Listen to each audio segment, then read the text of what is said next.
Welcome, everyone, to It's a Wrap with Rap. I am your host, Ron Rappaport. Before we start, I would like to thank all of our listeners, supporters, and sponsors that have helped to make this podcast so successful. The podcast is being heard in all 50 states, all provinces of Canada, and over 60 countries around the world. The podcast has been ranked by FeedSpot as one of the top 35 overcoming adversity podcasts on the web from thousands in that category, and is ranked by traffic, social media followers, and content freshness. Please visit the podcast website, itsawrapwithrap.com, for all of the episodes and other information regarding the podcast, and to order our logo merchandise, of which a portion of sales is donated to various charities, and to sign up for our newsletter by entering your email address under the Contact tab. This podcast features people who have overcome life's challenges and adversities, people who can inspire, motivate, and educate us on an assortment of topics. Now, my guest today is Mike Aronson. Mike is the author of the book titled Whatever. Mike has worked in retail store management over the years, which included traveling as well as managing people, whereby Mike became very sympathetic and helpful to others, generally caring about others. Currently, Mike has been, over the last 24 years, working as a travel director, doing on-site logistics for meetings and events, taking him to locations around the world. As a result of his travels, Mike has been able to witness many things. In the late 90s, he started to document what he saw, such as a PowerPoint presentation, a billboard, a painting, a statue, wall art, Facebook posts, and even movies and TV. Mike would record quotes, positive thoughts, pictures, sayings, poem rants, and also take a lot of pictures. Mike became obsessed with the word whatever. Mike thought someday he would write a book with all the stuff he had collected, and during the pandemic, he found a publisher and turned his dream into a book. Mike's book is a book people of all ages can relate to and also make them a better person. Mike is here to tell us about the book and his philosophy and thoughts on life. Welcome, Mike, to the podcast. Hey, Ron, thanks for having me. I really appreciate this. Well, it's a pleasure to have you, and we can't wait to talk to you and find out all about this book, Whatever. I read the book. It was very entertaining. Congratulations on the book. Now, before we get into the book, tell us what was the catalyst or spark inside you that prompted you to document events in your life starting in the late 90s. Now, Ron, this has really started way back when I was very young, in my early 20s, in retail, where I worked for a gentleman, and people would call him a philosopher because he had a lot of little sayings and quotes. And running a store, you needed things like that to motivate people. And I thought to myself, I'd like to be a philosopher someday. But I knew that I didn't have the drive, I didn't have the schooling. And so I just, went ahead and just had a 20-year career in retail. Then working retail one day, I was up there at the front of the store and I'm counting shirts. As we used to do, we'd count to shirts, see how many we sold the day before, and I'd write it on the back of the sign. Anyway, my store manager came up to me and said, "How many shirts you sell yesterday?" And I looked at him and I said, "Good morning." And then it really caught him off guard, if I remember correctly. And he said, "Well, good morning." And then I've talked to him and told him when he was answered for what he was looking for. But it really, really hit me that we're really people first. And we really need to recognize people as people before we get into the business. Just the little thing by saying good morning, how are you today? Things like that just really helps out a lot. And when I was in a sandwich shop, and I'll say 1998, there was a poem on the sandwich shop wall, and it stated all about today. And the poem was entitled Today. So what I did with that poem is I just sat there and I copied it onto some paper that I had. And then I turned the paper and put it on my computer at the time. And then I made it and framed it. And then I took a picture of a sunrise and put the words in front of the sunrise. And then I framed it and gave it to several of my friends. And it tells you today that to treat each day as your best. No, And in the absolutely. 90s, and in the 90s also, then Facebook was really starting, and people would post an awful lot of pictures and a lot of positive thoughts. So I started to document some of these that I saw.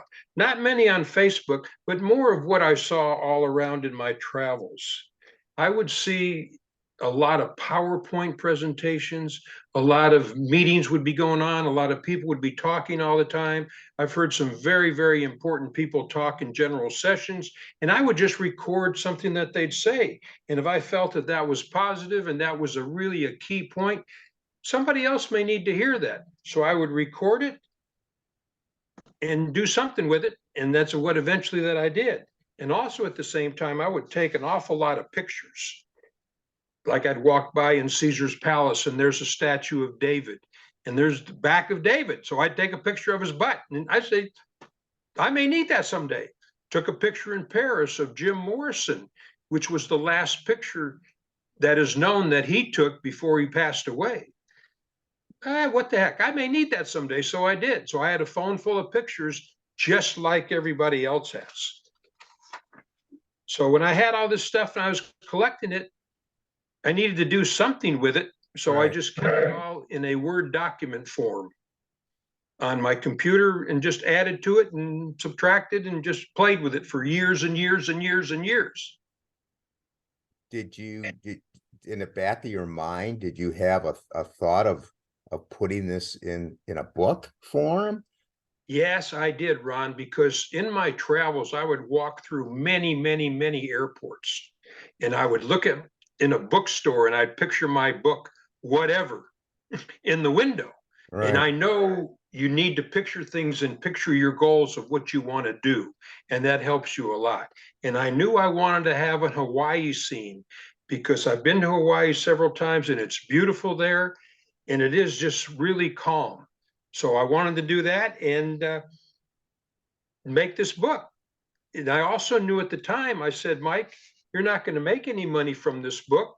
And that's okay. And I've succeeded at that because you don't really make much money on a book unless somebody's really paying you to write it. Right. And it's just for fun. And you know, Ron, everybody's got a book inside them. Everybody does. They just need to do something with it instead of saying, I need to write a book. Yeah, definitely. Everybody's got a story. So, Mike, tell us, what were the methods you used to document your observations? What I would do is I would use my cell phone at the time. And at that time, I really had a flip phone. And to make it a lot easier now with the phones that we have today, and just type it into some notes. Or I would take a picture and then I would take these notes and then the next week, 2 weeks, 3 weeks later, go to my notes and just record them onto a Word document form. And then I learned how to use a computer program called Snippet, where I could take a picture and move it, take a picture, move it to my desktop, and then in turn move it to my Word document form. Because my book had at one time over 100 pictures in it. Wow. That's interesting how you did that, especially back then when we weren't as sophisticated with the computers. Right. So why do you think you became obsessed with the word whatever? I mean, how did that come about? It really came about. It's a pretty funny story, but four of us sitting around and, they were drinking all day. I don't drink, but they were. Somebody came in. We were in Virginia. Somebody came in and flew in because we were going to do some work. And then he got there about 7 o'clock at night and he wanted to get picked up. And we were talking to him on the phone and no one wanted to drive an hour and a half to the airport, an hour and a half back. And Mike was the only one that hadn't been drinking. And Mike didn't want to drive. So I'm just talking to this gentleman and I'm saying, well, just whatever. And it just absolutely busted everybody up. And then that became like a buzzword. And then I started to hear that word everywhere. People were using it. People were using it as cop outs. People were using it when they didn't have anything to say. So you will see that in the book. There's many, many references on television and on movies of people saying it. And now it's written into scripts. Yeah. And so I just became kind of obsessed with it and made a joke out of it, really. And now they call me Mr. Whatever. So I read the book, and explain to me and our audience, because I know they're going to read the book as well, why the book has no chapters, it has no organization or flow. Well, I felt, Ron, a long time ago, if this book had an organization and flow, it wouldn't be whatever. And also, I knew at the time and during my writing of it, I don't even read much nor write. So I knew I would make mistakes. I knew I couldn't put chapters together. I knew I couldn't write a story. So that's why I just made it whatever. But if there was chapters and everything, then it wouldn't be whatever. Then it would be something else. Something else. Yeah, not whatever. Right. So that's how you came about it. Yeah. Now the fact that it doesn't have any chapters or organization or flow, that's not going to impede the readers at all, though, right? No, because I call my book, I call it 75% positive and 25% funny. People do tell me they have a difficult time reading it because there is no flow. And that is the object. The object is not to sit down and read the book cover to cover, because there is so much information in there and so many good things, that I'll call it, that you just can't get them all the time. So people tell me they pick it up and read 2 or 3 pages a day, then they move on and have a good day, and maybe don't pick it up for a week and read a few more pages. But just positive thoughts and positive real world comments, let me put it that way. I want to go back for a minute. You said your boss came up to you, and I guess the first thing in the morning he said, "How many shirts did you sell?" He didn't say hello to you. He didn't say, "How you doing, Mike?" Right. Did you have a nice day yesterday? Blah blah blah. Did that change your mindset when that happened? When you said good morning, did something dawn on you, like, maybe I need to be more positive with people? Did that have an influence on you? Well, yeah, Ron, it really struck me kind of hard thinking back on it. And I was like 20, 21 years old, right, working at this retail store. And it really hit me. And then from then on, I make it a point to say good morning to people. And when people don't say good morning to me, when they start talking to me, I say good morning to them, which forces them to say good morning back to me, which is also kind of an icebreaker. I am a believer also that a laughter and smile is the universal language. And if you start a conversation like that and you've got a little bit of a smile or you got a little bit of an icebreaker, it really helps the flow of the conversation, because business will come. And yes, business does come first, but no, the people come first and then the business comes. Yeah, I agree with you. I know I've made it a point in my daily activities.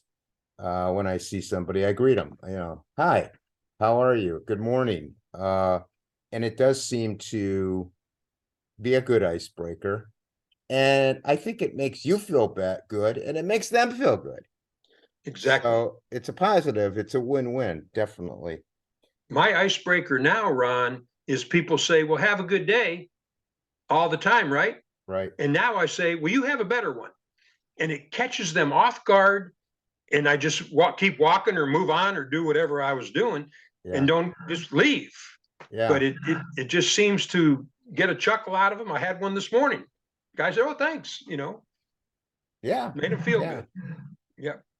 So I guess I might have asked you this question in a roundabout way, but what inspired you to write the book, and why did you write it? What inspired me to write the book really was, everybody's got an opinion. There's no doubt about that. And sometimes my opinions are more forceful, or I feel that they need to be heard. And then the pandemic came, and I had this stack of in a Word document, real rough, of all these sayings, of all these quotes, of all these comments. And I needed to do something with it. And then at the time, my wife, Joy, she was homeschooling my granddaughter, who was in first grade at the time. So she was really tied up. I don't know if you got involved in that. Homeschooling was No, tough, never really did that. tough. Never did Yeah, I that. was in charge of food and beverage and activities. So that's what I did during that. But in the meantime, I got into this book, and Joy said, I have never seen you so focused in my life. And I really was. I just stay focused and get things done. So for the audience out there, just to reiterate, what is whatever about? What is the story? Tell us basically what it's about. The underlying theme of the book, Ron, is for you to help yourself first, and then for you to help someone else out. And on the back cover of the book, there's a little line on the bottom, and you'll see it. And I wrote, remember what they tell you on the airplane. Secure your own oxygen first before you help others. So that's what I'm saying here is we're just people helping people in this world. And as soon as we realize that, with so much going on, and I cannot even get into all that's going on now, with so much going on, just help each other out. Help out your neighbor, help out your wife. Everybody's got stuff, no doubt about it. Help them with their stuff. You have stuff. Somebody may help you with your stuff. So Right. that's what I'm trying, I guess what I'm trying to say here. Well, is the book in some way a self-help book? Has You it know been what? called that? I had to do some type of categorization when I put it on Amazon.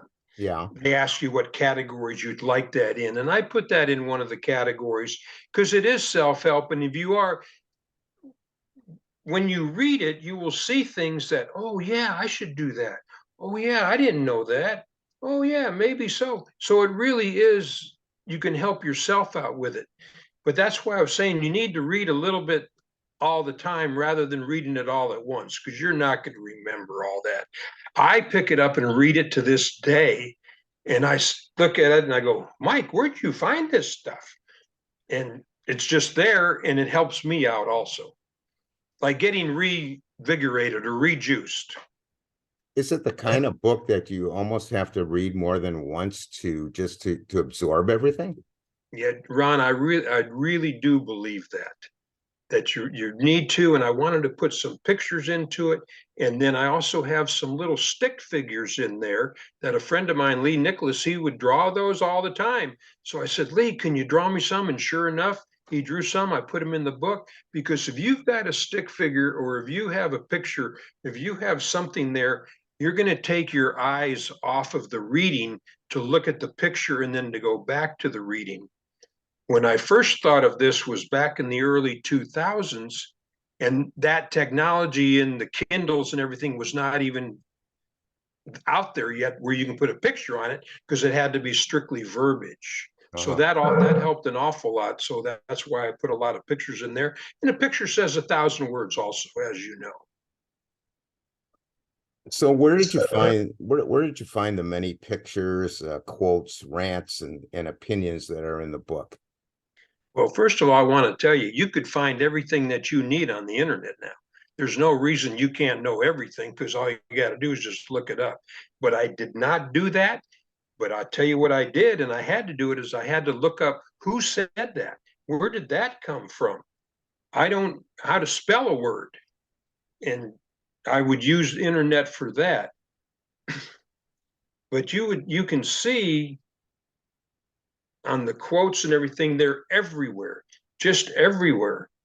And I would call people. There was two people I called in particular because they had some really, really nice writings. And I just asked them, I told them what I was doing, and I asked them if they could use it. And they said, sure, go ahead, go ahead. So I did and put it in the book, and I sent them a book when I got the book published. I also called the Will Rogers Institute in Oklahoma City. And they said, oh, yeah, you can use anything you want. That's fine. But what I found out also, and I believe it's 1923 or 1924, any quote before that time, you can republish it. But after that, you need approval. And if the quote is very short and it's really not a whole meaning, and then you can use it. The same thing with words in a song. But if you start using the whole verse or using the whole chapter, then you're plagiarizing. So you can't do that. So that's what I did, is I just used all these little things that I saw and that I found, all these pictures, and obviously a lot of pictures did not make the book, and it just didn't fit in. So Was that 1924 thing? Is that have to do with copyrights or something? right, right. And I did look that up on the internet. Okay. So you basically were looking for in a lot of instances the origin of this of these quotes and everything. Right. Because I'll give you one, Ron, and I did not know this, is the bird song from the 60s, Turn, Turn, Turn, There's a Yeah. Season. Yeah. I'm a firm believer of that everybody has a turn. But what I didn't know is that actually was from the Bible. And it was a verse in the Bible. But I took it as the bird song, and I'm believe that everybody has a turn. And right now it's my turn to do this podcast with you, and it may be your turn to go on vacation next week. And I shouldn't be mad at that. I should be happy that you're going on vacation, because maybe in 2 weeks I'm going on vacation, and then you should be happy for me. But you know how it is. How come it's not my turn to go? I should be going. Well, it's just not your turn. So Yeah. Well, you're trying to eliminate that type of bad right, thinking. Bad thinking. right. Uh, did you have to do any extended research for the book? Not really extended research, but I did try to find out as much as I could about what I was writing about, and to see the origin, like you said, the origin where it came from. And I tried to find quotes and things that wasn't part of the norm, that wasn't part of the everyday all the time, that these are some really off the wall stuff. I visited a museum in Phoenix, and it's called the MIM.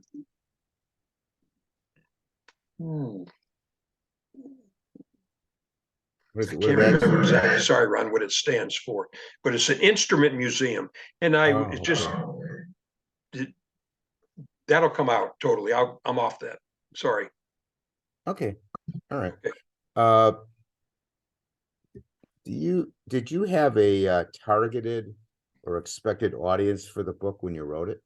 Did you think it was just going to be for a certain segment of people, or was it, some other people have asked me that exact question, and no, I just feel it's for everybody, and everybody can take a little something out of it. And I'll be very honest with you, some of the things some people may not agree with. That's fine.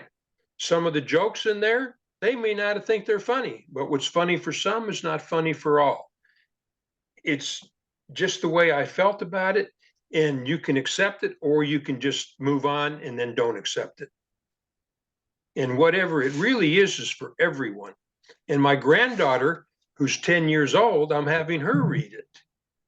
And I've got a couple pictures of her in there also, that I just fell right into what I was saying in the book.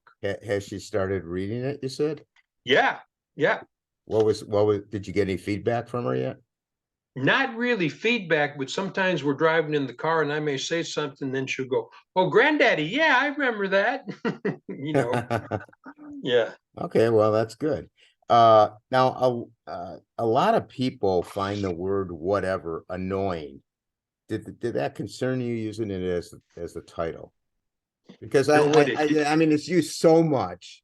You hear it so much, you know, and when you say it, a lot of people go, "Oh, geez," you know. no, Ron, it didn't really concern me because of what I told you earlier. It just kind of became a buzzword that was really, really, really funny. But in in 2013, Yeah, whatever was the most annoying word when taken in a survey of 38% of the 1,700 people surveyed.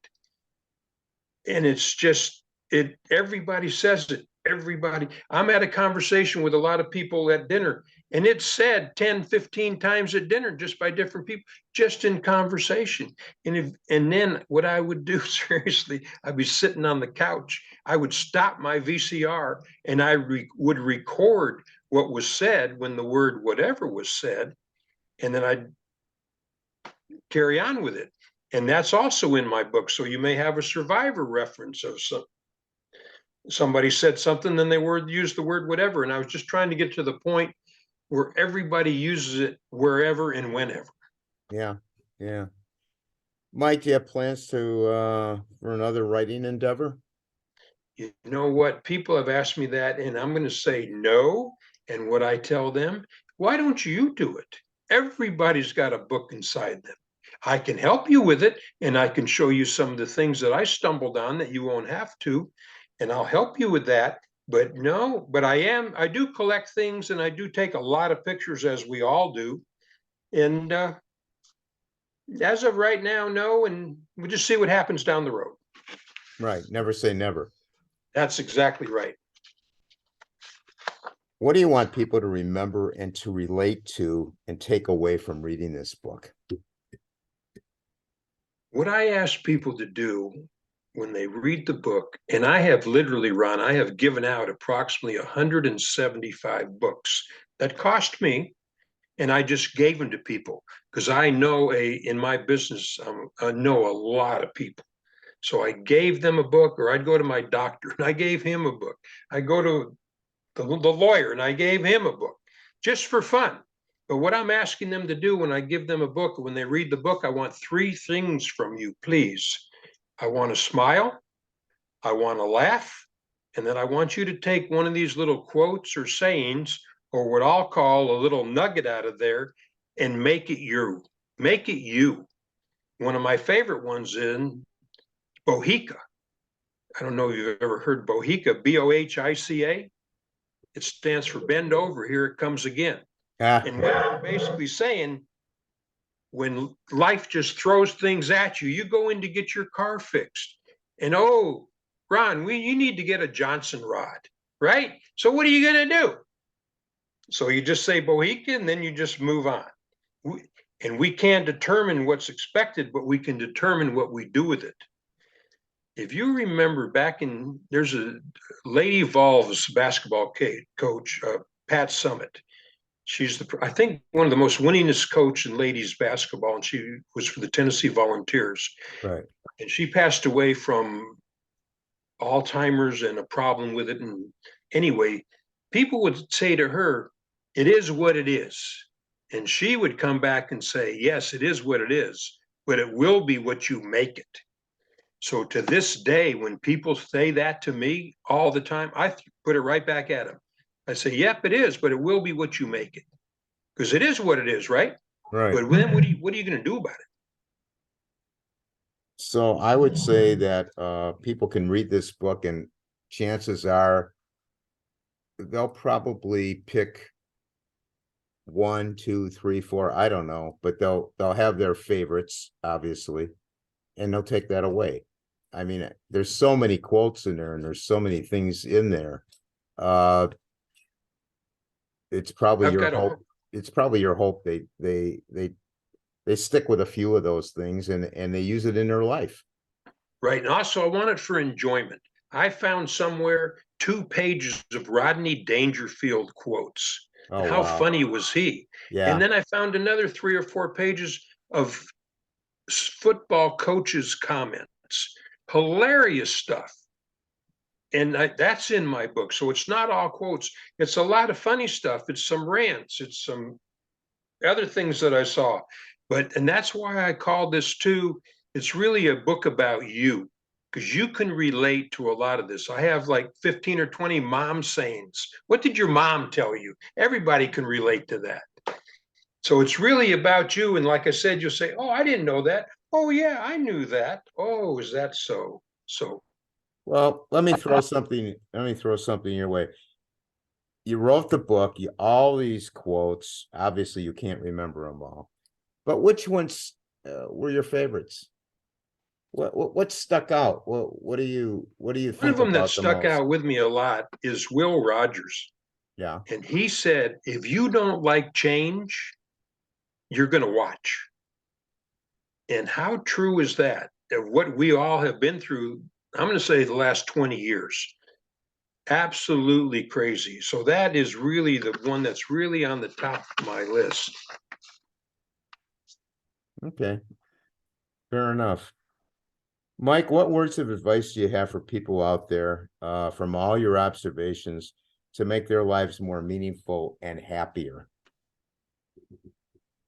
Basically, what I'd like them to do is just to be true to themselves and to go out and take care of yourself and take care of somebody else. Please, please, please don't hurt anybody. Do the right thing. Do what you think you need to do to help out your family. And what is the right thing to do that? And that's not going to happen overnight. And it's a way of life. It's not just, okay, I'll do it for 20 minutes and then I'll turn and I'll do something else. It's just the way you have to approach yourself. And everybody doesn't think the same. And it's really tough at times for me sometimes when, how could you not think? How could you think like that? But people do, because they just don't. Everybody just doesn't think the same. But that's what makes us all unique, and that's what makes us a society that we're in. Mike, where can people obtain the book? Well, it is at all your local outfits that you have: Amazon, Barnes and Noble.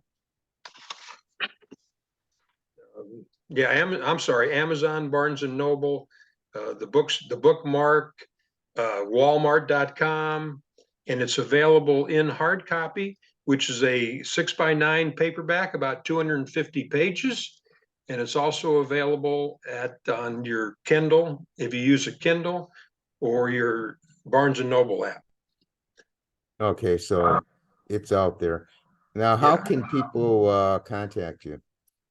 Well, I do have a website that's in progress in making, however you say that. And just go to www.thewhateverbook.com and you'll see my website there. And then you'll also see a little video that Covenant, my publisher from South Carolina, what they put together for me. And that's also on YouTube. And if you look at that and if you Google my name, Mike J. Aronson, The Whatever Book, I'm astounded by it, but it's in all these different languages and it's all these prints and all these reviews that people did that I don't even know who they are. People have a business and that's what they do. So it's basically everywhere. Okay, so it's www.thewhateverbook.com, and you can also Google Mike J. Aronson, The Whatever Book, and that we will put in the podcast notes. Okay, Ron, one other thing, please. Yeah, What you really the best thing to get me at is AACT services at yahoo.com. That's Apple, Charlie, Tom, then the word services at yahoo.com. That's actually my work email. So, all right, you want to get a hold of Mike for whatever reason, AACT services at yahoo.com. That we'll put that in the podcast notes too. thank you. I want to thank you, Mike, for being on the podcast and telling us about your very uniquely written book. I want to wish you much success with the book and your work going forward. Comments and suggestions for the podcast, you can email me at itsarapwithrap@gmail.com. We have a Facebook group and page. It's a Wrap with Rap. We have a couple thousand people on that. Instagram, we're at It's a Wrap with Rap Podcast. We are on Twitter at Rapper, WRAPPER 130. That's at Rapper 130. And that's new. We just started being on Twitter. Our website is itsawrapwithrap.com, and all the episodes are on YouTube. It's a Wrap with Rap, the podcast uncut. I want to thank everyone for listening. Please stay safe. And for now, it's a wrap.